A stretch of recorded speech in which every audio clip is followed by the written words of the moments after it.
ఆ సురక్షితమైన జీవన విధానంలో అన్ని సుభిక్షంగా ఉన్నాయి. మనం చేయవలసిందల్లా ఏమిటి అనంటే, దేవుడు మనిషి వైపుకు చూసినప్పుడు ఆయన యొక్క సామ్రాజ్యం, ఆయన యొక్క రాజ్యంలో ఉన్న సుభిక్షత కనిపించేలా బ్రతకాలి. ఈ సృష్టి మనిషిని చూసినప్పుడు దేవుని గుణలక్షణాలు కనిపించాలి.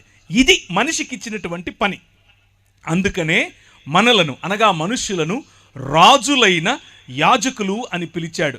రాజులు ఏలతారు, యాజకులు స్తుతి స్తోత్రములను ఆయనకు అందజేస్తారు. సృష్టిలో ఉన్న యావత్ స్తోత్రమును ఆరాధనను తీసుకుని దేవుని వద్దకు పంపించటం యాజకుల పని. అదే మనిషి చేయాలి. అలాగే సృష్టి యావత్తు సజావుగా నడుస్తోంది అన్నటువంటి రాచరికం మనిషి చేయాలి. అదే దేవుడు మనిషి చూసినప్పుడు మనిషిలో కనిపించాలి. ఇది దేవుడు మనిషికి ఇచ్చినటువంటి ఆయన రాజ్యభారం, ఆయన భుజములకు, మన భుజములకు ఇచ్చినటువంటి ఆయన పౌరసత్వం, ఆయన రాజ్యములో ఉన్న పౌరసత్వం.